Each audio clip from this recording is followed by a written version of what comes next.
recording now. All right, welcome everybody to the ASSISTments targeted webinar titled Orchestrating Student Discussions Through Whole Class Data. My name is Dawn Peterson. We'll do some additional introductions in just a minute. The goal of today is that all participants will learn how to leverage detailed actionable data from ASSISTments to facilitate rigorous, productive, and positive student discussions. We're going to start with an overview of ASSISTments and introductions. You'll hear from our featured presenters for the evening. We'll have a 20-minute question and answer period.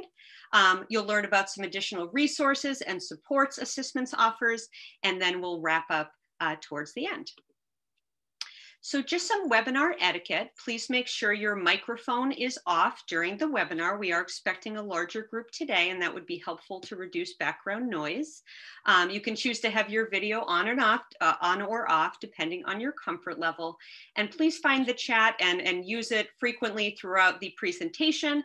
If you have thoughts, wonderings, questions, put them right there in the chat. So again, some introductions. My name is Dawn Peterson. I'm a teacher engagement manager at ASSISTments.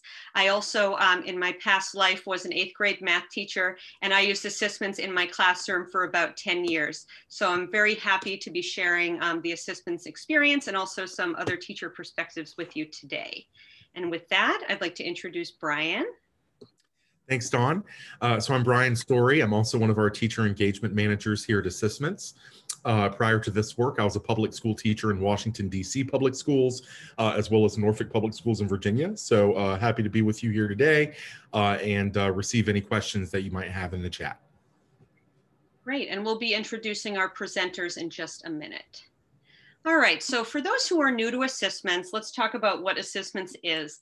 ASSISTments is a forever free platform that allows teachers to assign formative practice online to students.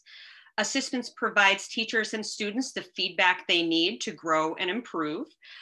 We're designed to be flexible and support different teaching needs, whether you're in person, hybrid, or virtual, and ASSISTments integrates into both Google Classroom and Canvas. We know there's a lot of ed tech tools out there, so we always like to highlight the fact that we are one of the few proven by rigorous research to improve student learning achievement with a Tier 1 rating from Evidence for ESSA. This rating was based on an ASSISTments study that showed 75% more learning in classrooms using ASSISTments compared to the learning that normally happens over the course of a year. Other findings for the study showed that teachers who use ASSISTments reliably changed their classroom practices using data to help inform their instruction.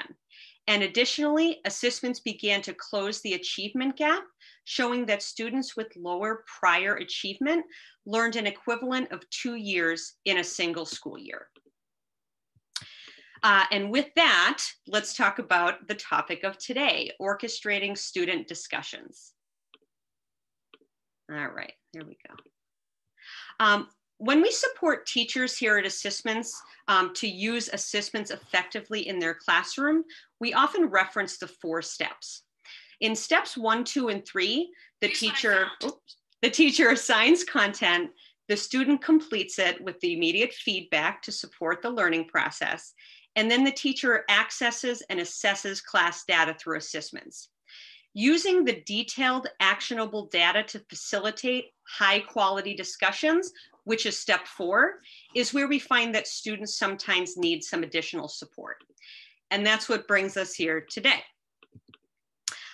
While facilitating and engaging in mathematical discussions with your students, it can often be sometimes heavy prep time and time consuming for the activity. It's very crucial to deepening student understanding. Discussions around mathematical understanding and processes contribute to a better understanding of their content, help to promote student engagement regardless of instructional model, whether you're virtual or back in the classroom. These mathematical discussions provide students multiple ways to reason through a problem. Also aids in development of math language skills, which I know some of our presenters are going to share today, helps to shift the conversation from teacher-centered to student-centered, which is often a challenge for teachers. And lastly, contributes to providing the teacher with a deeper understanding of what the students are thinking. A useful framework to consider for are the 5 practices of orchestrating productive math discussions.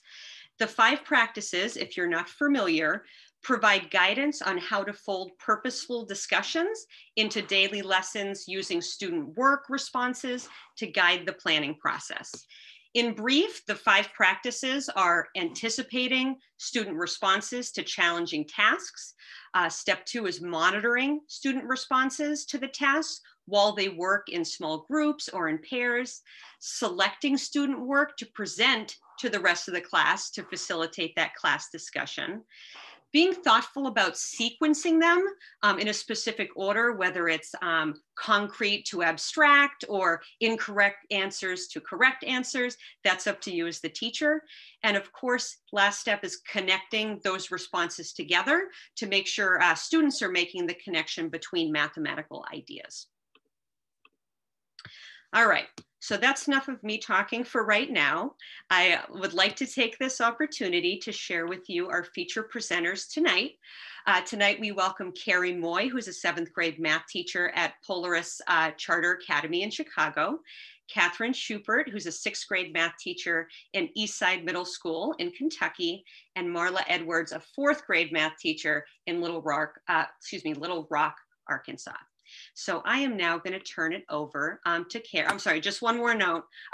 If you have any questions, wonderings, or ideas that come to mind as the presenters are sharing, you can go ahead and post them in the chat. Brian's going to be monitoring that chat throughout the presentation. And if you have a question for a specific presenter, you can just add their name so that that person gets their questions answered or addressed to them at the end. All right, so I will turn it over to Carrie, and you can just let me know when you're ready to change slides. Okay, thank you so much, John. So my name is Carrie Moy. I am the 7th and 8th grade teacher at a K-8 school in Chicago that serves about 400 students. I found ASSISTments in March of 2020, so at the beginning of the pandemic when we were pushed into virtual learning. And I've been primarily using it in a virtual setting. We actually just returned to an in-person hybrid model this week, and it's been really great to kind of see the routines that I built virtually with ASSISTments transfer seamlessly to an in-person classroom. So we can move on to the next slide, but I want to talk a little bit more about my daily routine with ASSISTments and what I've been using it for. So my school uses the Open Up Illustrative Math curriculum.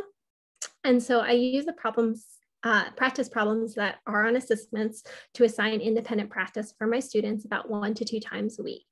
I also then use the skill builders for fluency and review. And then my daily practice is really to look at that assignment report, which I'm going to talk a little bit more about as this presentation progresses. And so my challenge of practice was essentially in virtual learning, students were excited to talk about their mathematical thinking. They were definitely reluctant to unmute and to share. And so my challenge was, how do I build a classroom community that is centered around this idea of sharing mathematical thinking and communicating? So we're helping each other build our mathematical conceptual understanding. This is where ASSISTments came into play for me. Using ASSISTments and common wrong answers was essentially how I created this collaborative environment for my students. So students essentially were needing to explain and justify using evidence their thinking.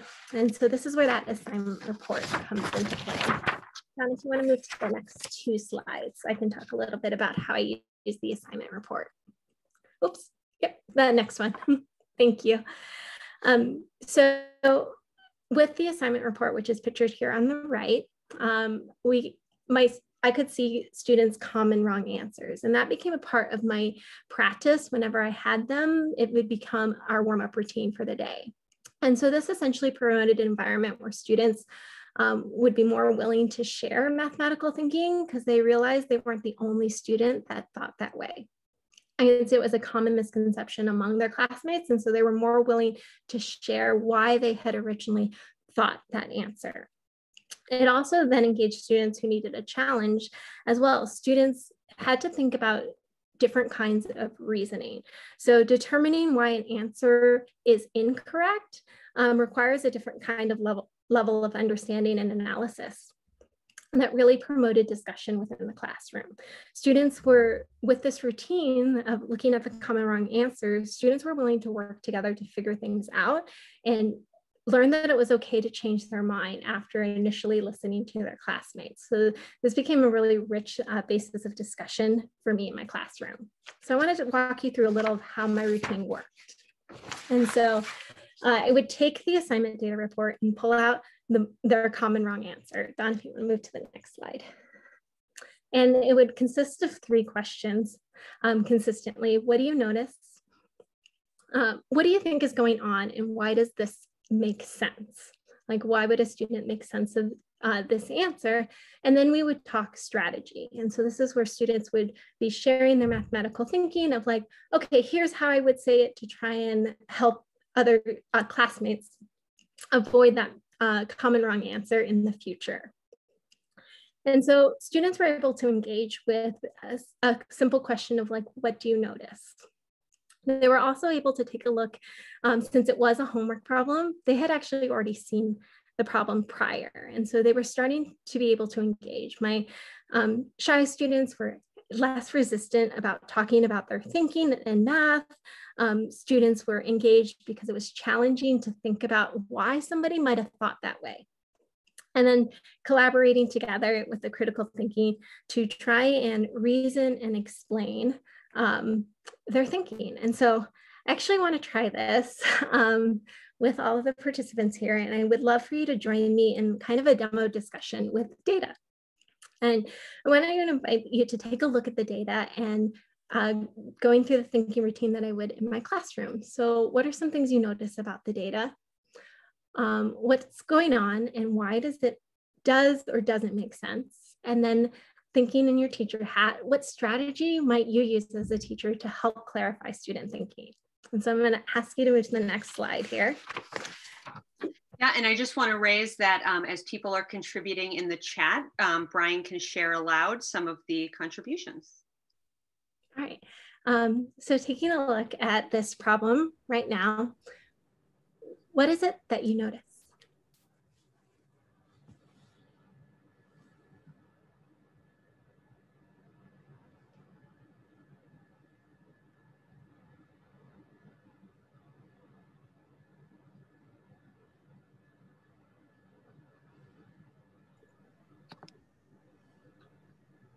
Maybe we'll give about 20 more seconds. Brian, anyone sharing in the chat yet? No, not yet, not yet. And the idea here is to think about why a student might choose these sort of common wrong answers.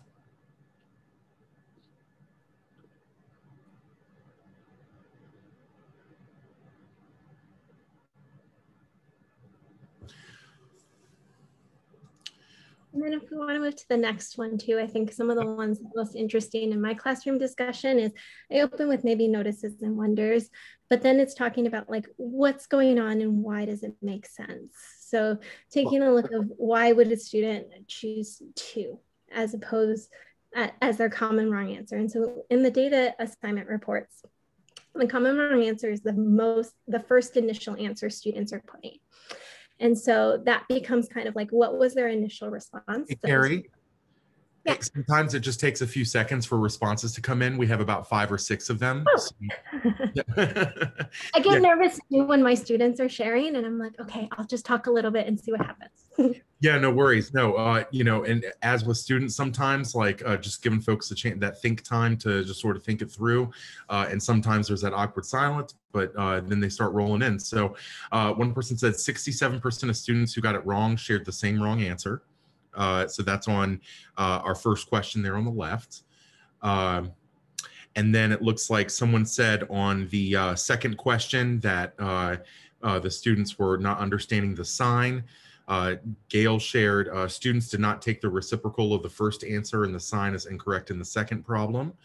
And then Perry said on the left side, they're taking 6 divided by 2. On the right side, they're saying they need to take everything by 2, but did not multiply by -2. And then Jody said a student would divide by 6 by 2. So basically just sharing different ways that students might misunderstand this. I think one of the interesting things too that happens in my classroom with the discussion is everyone's thinking about it a slightly different way, right? So even when I ask students of what's going on in this, right, we can see kind of the example from the chat happens in my classroom as well. And so we then move on to the next slide of really talking about strategy in our discussion. And talking about like, okay, if students are thinking about it this way, how could we help clarify that thinking? So things like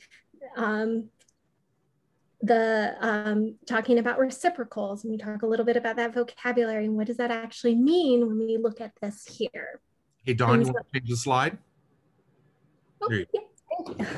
And so essentially, what I was able to do with assessments in my classroom and classroom discussion was to take this data that came up with a common wrong answer, and it automatically became my sequencing portion of discussion, right? I could dive into student misconceptions and thinking. So students were much more willing to share their thinking.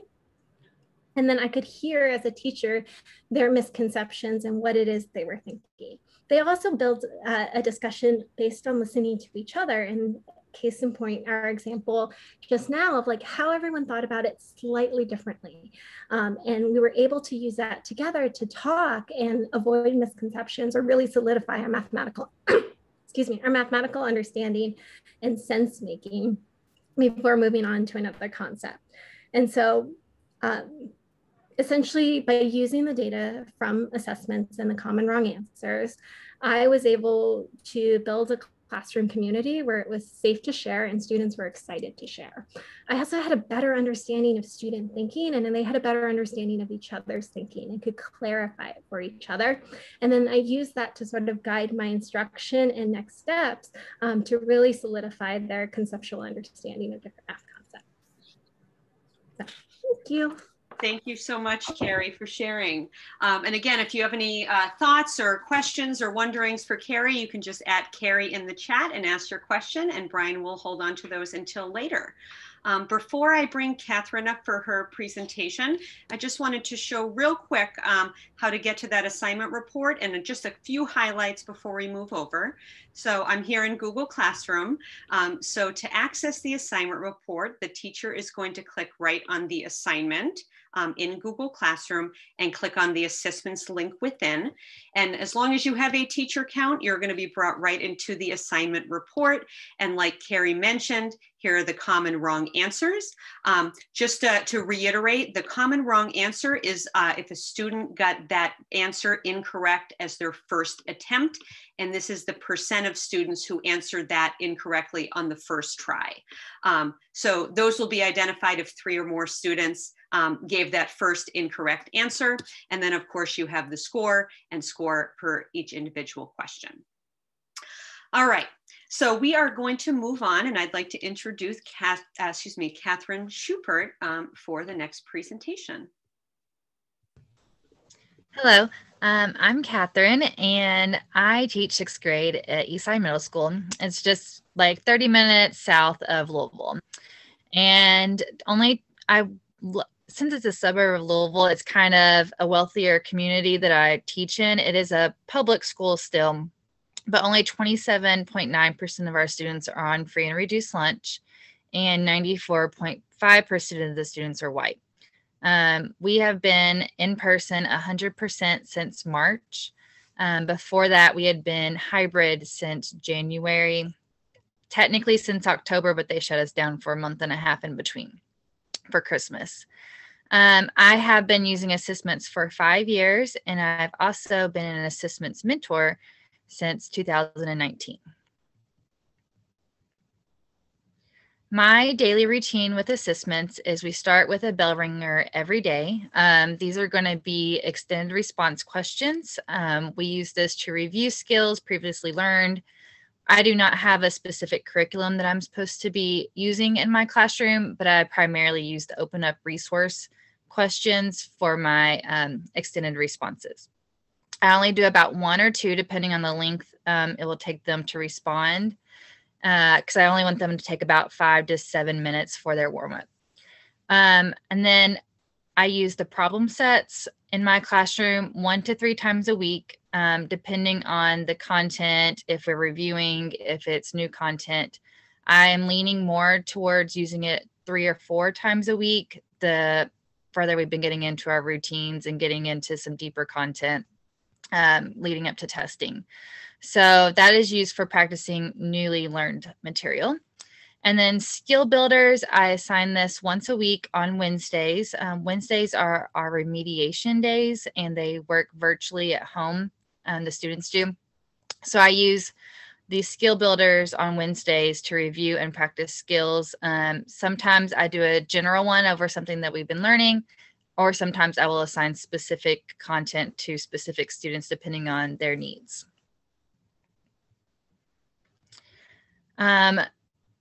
So my topic is kind of piggybacking off of Carrie's, and it's just getting them to contribute and looking at the data in general. And the challenge is not all students want to participate, especially middle schoolers. They get awkward. They don't like to talk in front of their peers. So they're just struggling with building a growth mindset around the effort. And that's what I focus on, is it's okay to not know anything about the content, but you're showing that you are trying and you're building that confidence and the fluency through practice. And establishing a productive classroom environment was a challenge with virtual and the hybrid, and now kind of going into person. It's been so much more successful. Virtual, the students were not required to show up. It was not counted against them if they didn't show up. So the ones that did, it was about half the class, and it was only 2 days a week. So that was a struggle establishing the classroom environment at the beginning of the year. But the past 2 or 3 months has been better. It's not as successful as I would like as our normal classroom routines. Where we are in April this year is definitely different than where we have been in the past. So that's been a challenge this year. My approach is my favorite no. And kind of like Carrie, like you have a favorite wrong answer. I'm going to focus on the short answers that I do for my bell ringers. And it's a strategy where I choose one incorrect answer as my favorite wrong answer. So it's actually a student response. I choose the answers that I believe that will encourage the most participation and conversation to flow more naturally. And this allows me to turn a student's mistake into a collective learning opportunity. And the flow of my favorite no is, we identify the error, we explain why the error happened, or why it's my favorite no, or why that might happen, or even like, why is that a common mistake?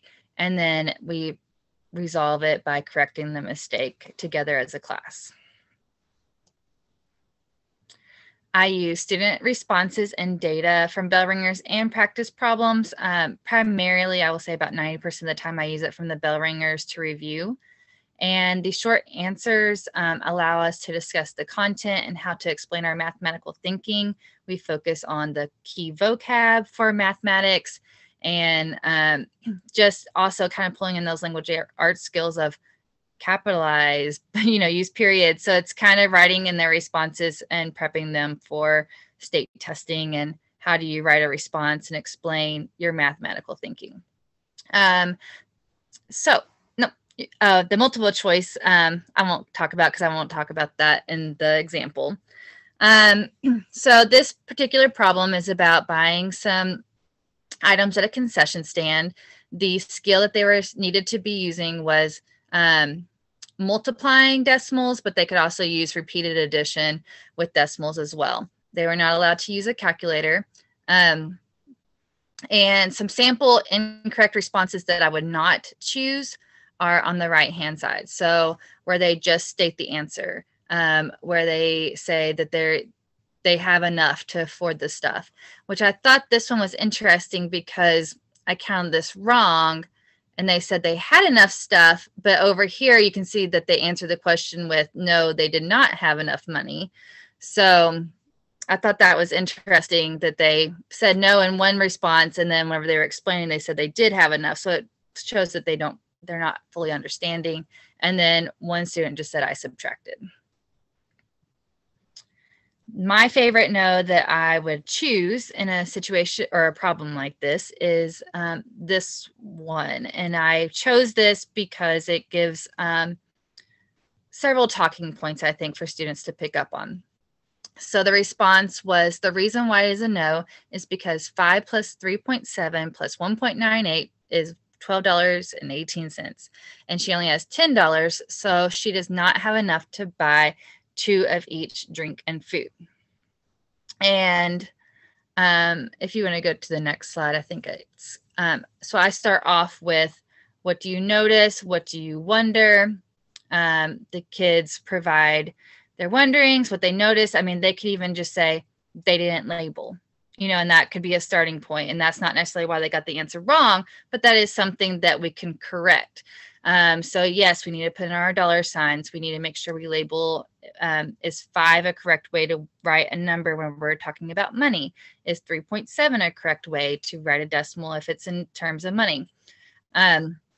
They will say something like, they didn't spell enough wrong, and that's also things that, if we want to talk about and discuss, that's the easy fixes, but it eventually flows from these starting statements, and then they dive deeper into the content of they are not adding correctly.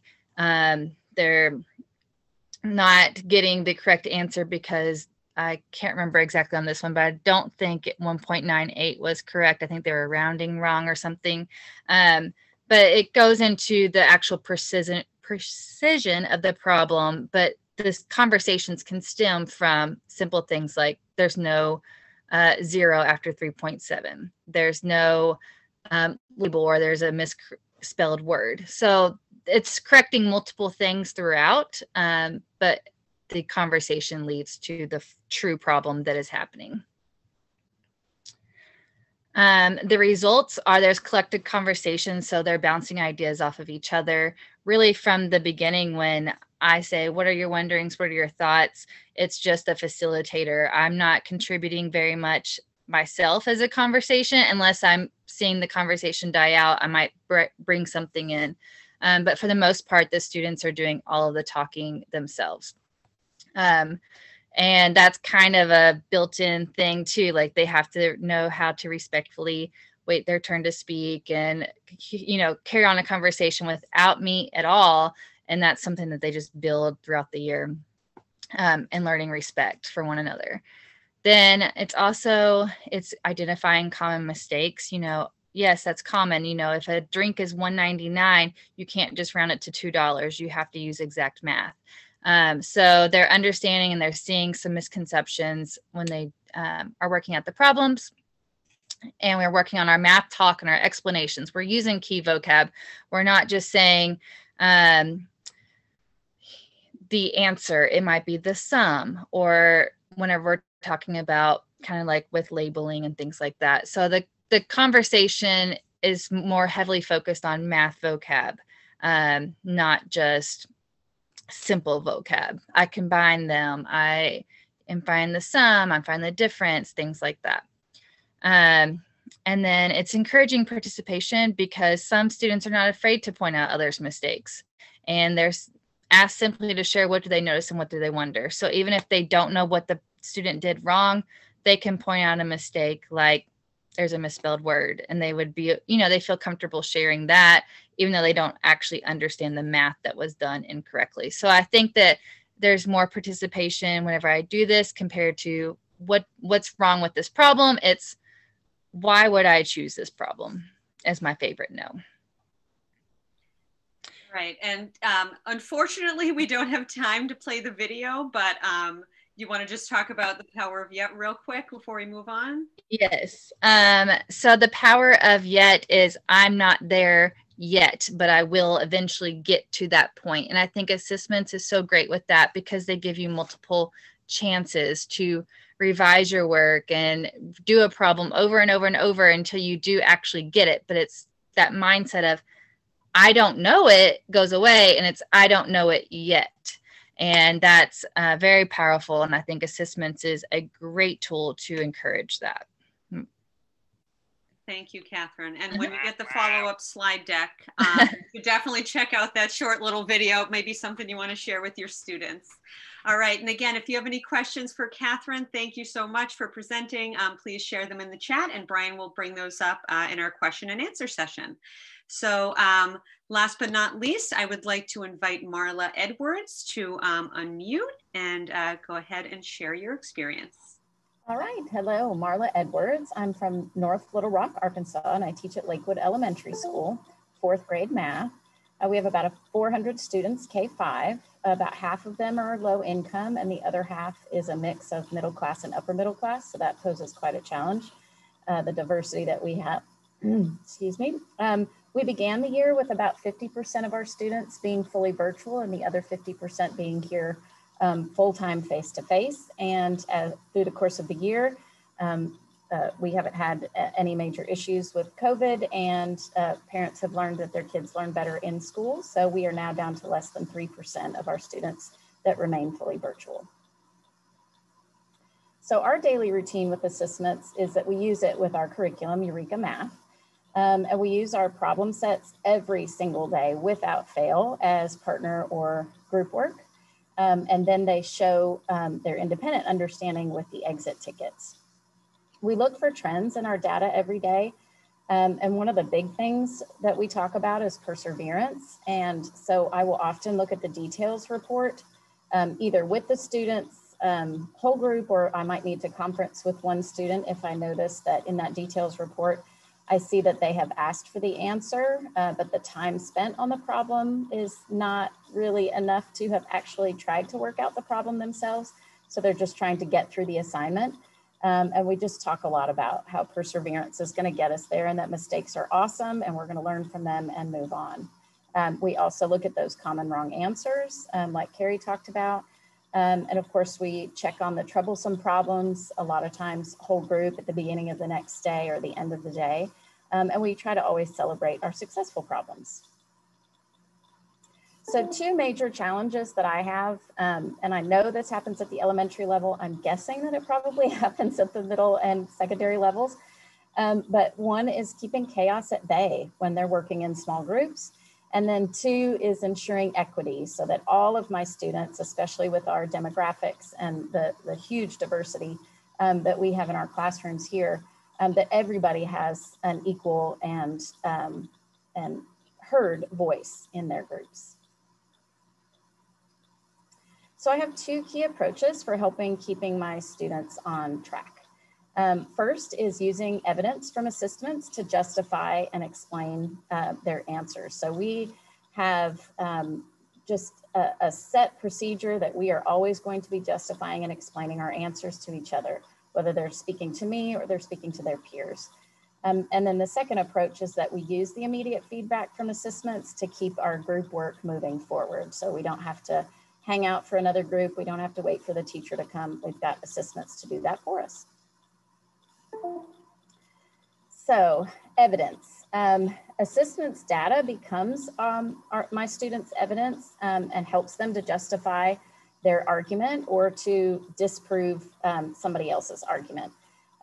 They can explain that evidence and justify their answers, and that keeps them focused on the task at hand. So they're less likely to get off task when they know, hey, I've got to justify and explain my answer to my peers. So these are some student views for a problem, and you can see that one student has thought that their answer was correct and the other thought theirs was. They got their answers plugged into ASSISTments, and immediately they understand who was correct and who was incorrect. That should then lead to a discussion about why were you incorrect or why was this correct, and then they can move forward. So again, that immediate feedback is vital. And the student view is, again, wonderful when we're working in groups because I don't have to be there with them. So this is a quick video of a few of my students working on a problem together, and hopefully you'll be able to kind of see how using that ASSISTments data helps with their conversation, and then when they get into, I don't know if argument is the right word, but start disagreeing on the answer.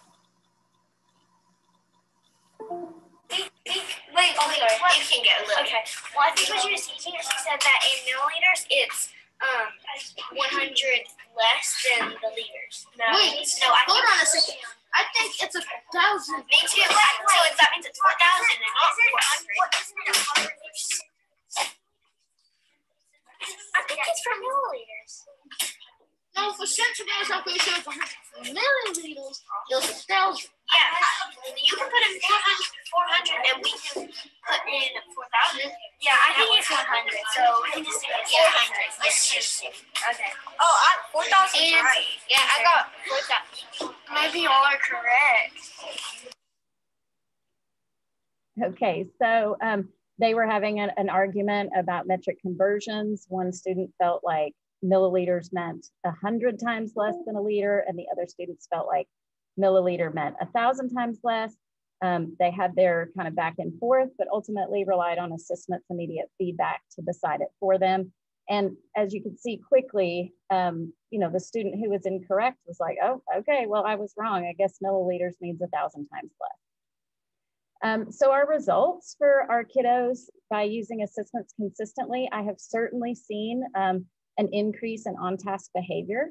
And I have also seen that the students are able to pivot more quickly. So they're not gonna stay in an argument for very long because ASSISTments basically tells them either you're right or you're wrong, or in some cases they'll all be wrong and then they have to go back to the drawing board and start again.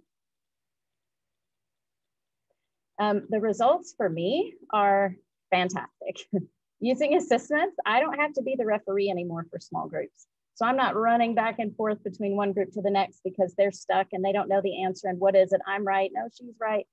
ASSISTments tells them. And then that allows me to then be pulling groups as the other groups are working, and either groups or independent kiddos, and I'm able to do those interventions and enrichments, which are so difficult to fit into our schedules. So striving for equity is really a challenge. And one way we're really trying to focus on that this year is by having good conversations. And hopefully everyone understands that a good conversation has to have back and forth communication, because no one wants a one-sided conversation.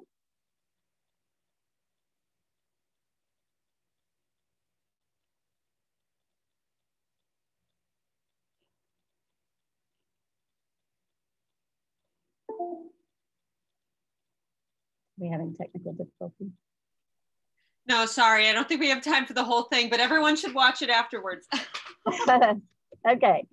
So I have 3 key approaches that I try to use for cultivating those good conversations, and that's questioning, using effective math vocabulary, and then trying to have my students demonstrate their understanding and use of the 8 standards for mathematical practice.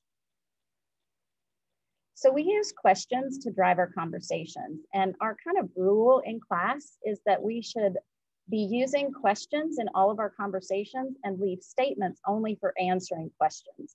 So we shouldn't be talking at each other. We should be conversing by asking questions. And sometimes my kids struggle with how to phrase something as a question. So I usually have up an anchor chart or something that kind of gives them some question stems. We also like to ask the big question, why, before they submit their answers into ASSISTments.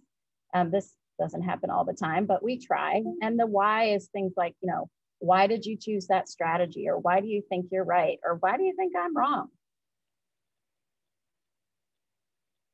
So the second thing we try to do to provide equity in our small groups is by reinforcing the effective use of math vocabulary. And what I'm talking about basically is just your, standard math vocabulary that relates to the standards and the skills that we're working on. And by doing that, by always using the same vocabulary, it sort of puts all of our kids on the same level. So they're not coming with different vocabulary. We're all speaking that math language by using the correct vocabulary. And then one thing we do every single day before we start in our group is to ask, what math vocabulary should we hear in our conversations today? I'm usually the one to ask that question. Sometimes I forget and they remind me, but then I should be hearing back kids saying things like, dividend, quotient, compare, whatever it is for the problems they're working on. So the third thing that we try to do to ensure that all voices are heard is look for the 8 standards for mathematical practice in our conversations. And of course, especially the 2 that relate most to group work are constructing viable arguments and critiquing the reasoning of others, and then attending to precision. And down at the bottom, there is a link to an artifact that I created on how ASSISTments helps me foster those 8 practices in my classroom. So the results for student discussions of assessment data in small groups, we have gone into a place where our conversation skills and quality have risen, which is amazing. And I'm seeing it in other places other than just math, which is fantastic. And then the use of our effective math vocabulary is important. And you'll see on the next slide some resources where studies are showing that the use of that math vocabulary, content vocabulary, is linked to student achievement. And then we have that greater awareness of our use for the 8 standards for mathematical practice, because ultimately our goal every day in our classroom is to be the best mathematician that we can be. And if we're trying to demonstrate those 8 standards, then we're on our way.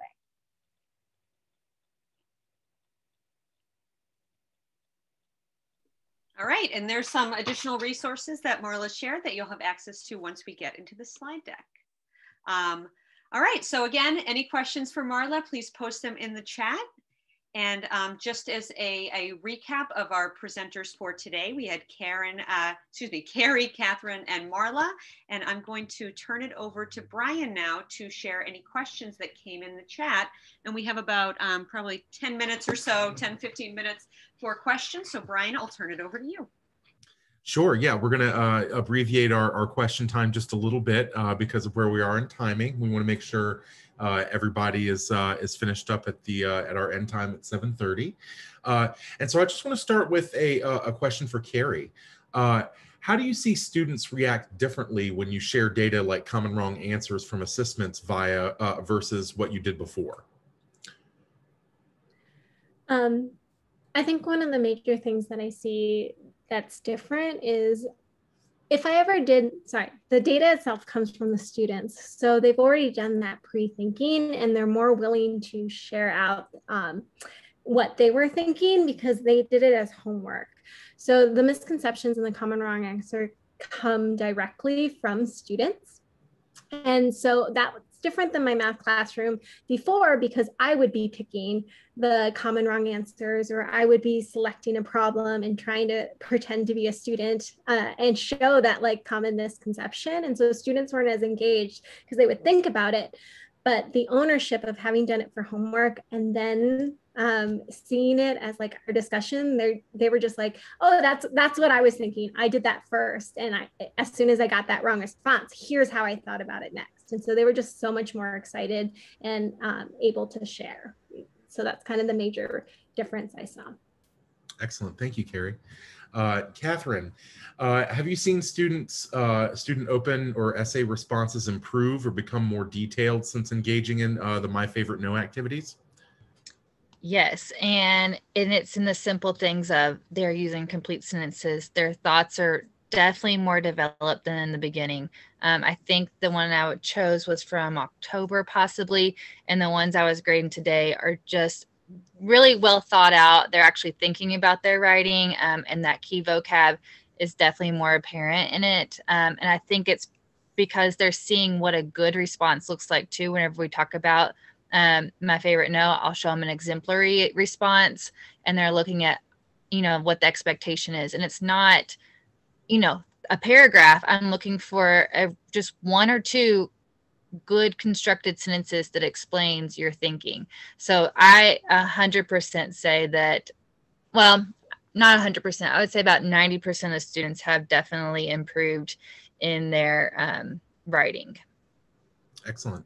And that's just such a powerful example of how, you know, when it seems like students are having a challenge or experiencing challenge, trying to meet that, you know, meet that standard of writing in class, that being able to give proximate feedback and you know, talk to students about what they're doing can be so powerful, especially if you're able to do it quickly when things are still fresh in their mind.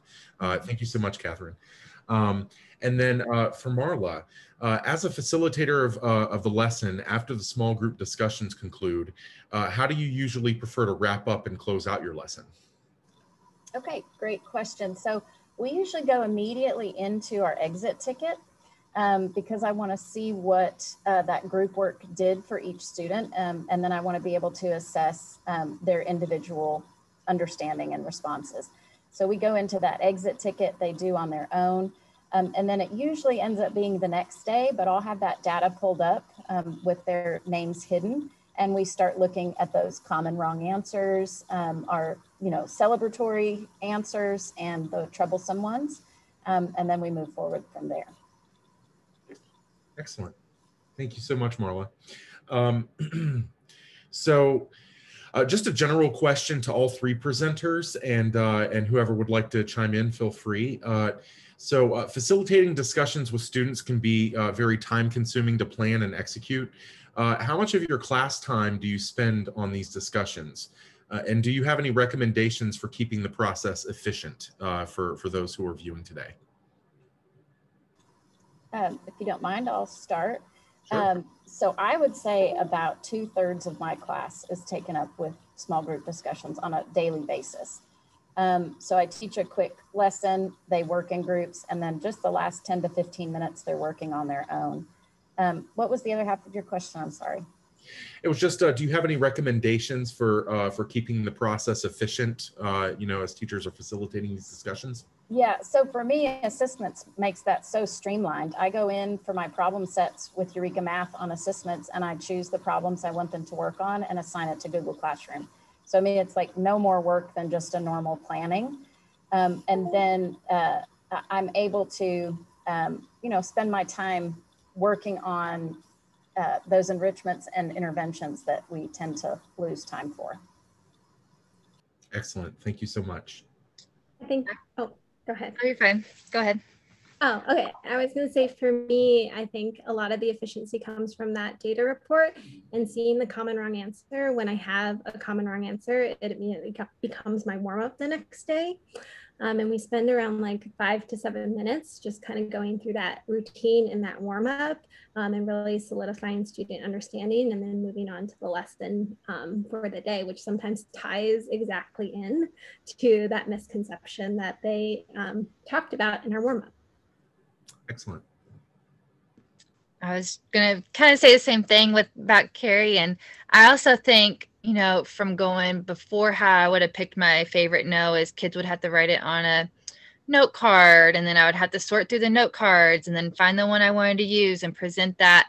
But ASSISTments has taken out so much prep time because it's just there. I mean, it's there. It's all in one place. It's where I can easily see the data. And even on the like multiple choice, I don't have to see, like, sort out the cards and say, these kids said 10, this kid said 6, and these kids said 4.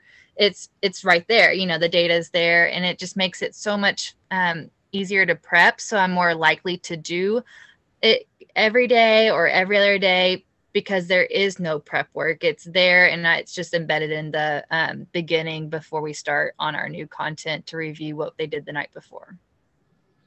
Excellent.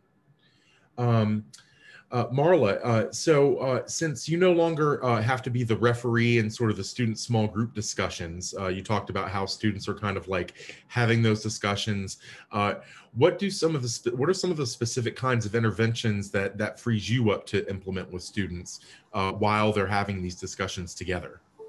Yeah, so one thing I use a lot are the skill builders that are in home for ASSISTments.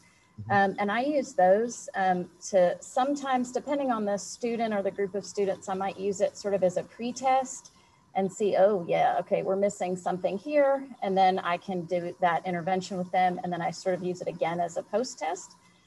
Or sometimes I use it almost like progress monitoring. So as I pull each group, I give them a skill builder that goes with the standard we're working on. And that tells me and informs my groups essentially. So then I know, okay, well, obviously these kids need to be brought together because they're all missing something on this standard. And so I need to go back and reteach for them. Or in some cases, the whole class needs to be retaught because I did something wrong.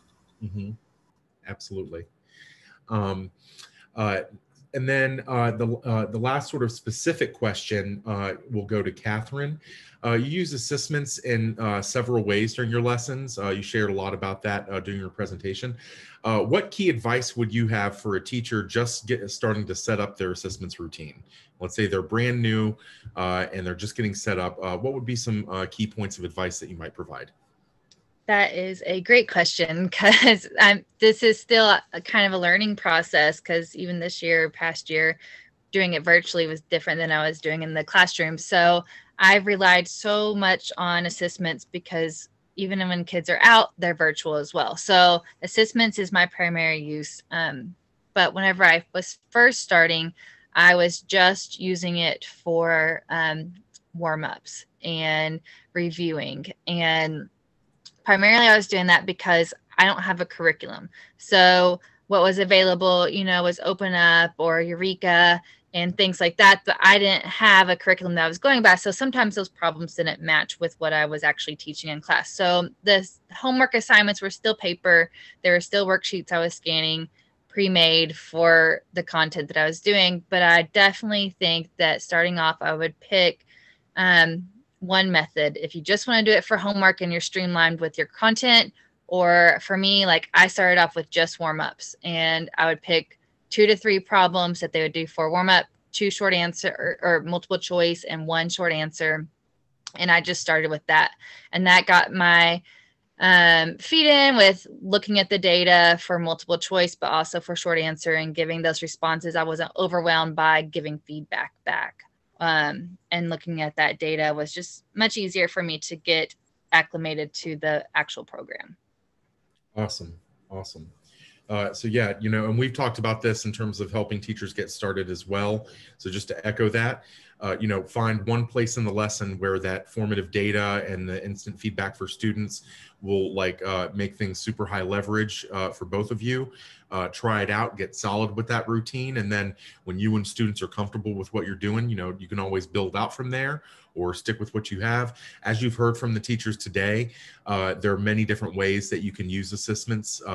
And so we're very flexible, and we encourage you to try some out that work for you and your students.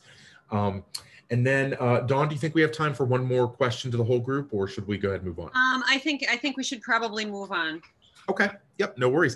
Thanks so much, everybody, for those questions, and then for the wonderful, wonderful answers from Carrie, Catherine, and Marla.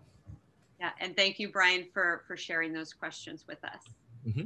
All right. So in our last a few minutes together, we wanted to do a wrap up and some next steps. So just a recap of what we talked about today, you learned an overview of assessments and why, of course, why you should use it, how you can use assessments data to help facilitate class discussions. We heard from our 3 wonderful presenters, and then you had an opportunity to share and ask questions and learn more. We encourage you to join an upcoming webinar. So if you're looking for a little bit more, Brian and I are hosting a drop-in help session next week. It's 6:30 p.m. Eastern time. A couple people were asking in the chat about some new functionality of assessments. So we do have a fresh new look of assessments coming in beta form next week. So we've scheduled 2 tour of the fresh new look so you can see what's new at assessments. And then we have our last targeted webinar of the school year at the end of May, and that's going to be focusing on providing students with individualized feedback. Some additional resources that might be of interest of you, and again, the links in the slide deck will be shared out following the presentation, is if you're looking for more on the 5 practices, which I referenced, we do have a blog post, actually I authored, that you might want to read, and it kind of references how to use the 5 steps right along with assessments. Another resource is on Common Wrong Answered that a couple of our presenters have shared. So again, how to use assessments with some common wrong answers and my favorite no. So there's a resource here that you'll be able to click into. We had one of our experienced teachers and coaches create a breakout room in the box. So if you are still in a hybrid or virtual setting and you're looking for ways to support rich discussions in breakout rooms or Google Hangouts, things like that. Donnelly Tigner created that, so that's something you'll have access to. And then lastly, just maximizing assessments with understanding the data. So we have a resource on reports and data that will be helpful as well. I'm just going to scroll right over to our website just to show you where some helpful user resources are. I encourage you to go to our Help Center where we have user resources, FAQs. You can also look in our webinar library for past webinars if you need to catch up. And then that's also where you can sign up for upcoming webinars. One place that I love is the Teacher Corner. So this is where you'll find Marla's artifact that she created along with lots of other teacher created artifacts that are, Carrie has one as well. So you can kind of see how other teachers are using assessments in their classroom. I also would like to highlight our Facebook user community where teachers, where teachers can come and ask questions, share resources, or share ideas. We're also on Twitter, YouTube, and LinkedIn. And you can always contact us at contact@assistments.org. There's a good chance you'll be talking to either Brian or I. Reach out if you have any questions, any follow-up from today's webinar. And let's see, there we go. I wanna make sure I get this in. It would be so helpful for us if you could take just a minute to complete our webinar survey. We are a forever free tool, and we create our programming based on what teachers need, and your feedback is really invaluable to us. So Brian's going to put that link in the chat in just one moment. There it is. So today's date is 4/28, and the title for today is Orchestrating Student Discussions Through Whole Class Data. So if you could take a moment, that would be much appreciated. And let's see, maybe we have time just in the last couple minutes to hear from a couple of people. We'd love to know what is one thing that really resonated with you that you might want to try tomorrow to support student discussions of assessments data. So we've got just about a couple minutes, so you can grab that survey, post a thought in the chat. And Brian, if anything's coming in, feel free to share.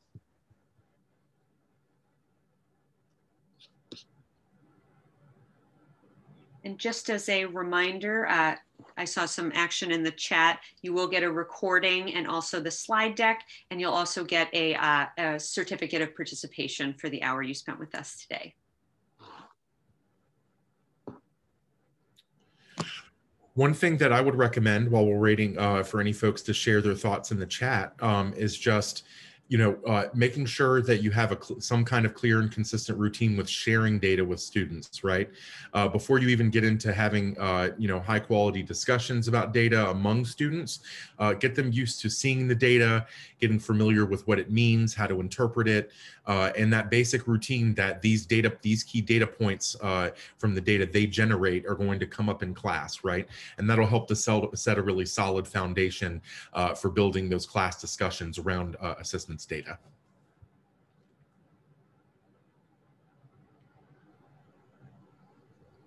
Great, thank you.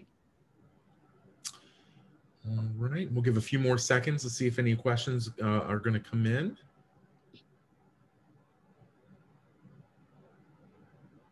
Yeah, and we appreciate if you're taking this time to take our survey. Absolutely.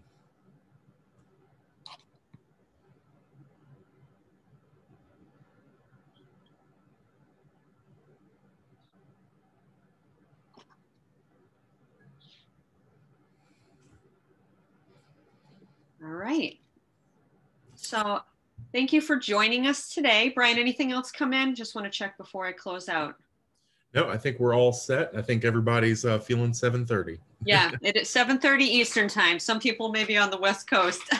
But thank you for joining us today. Brian just posted one more time in the chat our contact email. Please feel free to reach out if you have any questions at all. One more shout out to our awesome presenters for tonight. Thank you for joining us and sharing your perspective on using assessments in your classroom. And I hope everyone has left today with a couple new ideas of what you can bring to your classroom. All right, and with that, I wish everyone a good night, and hopefully we'll see you next time.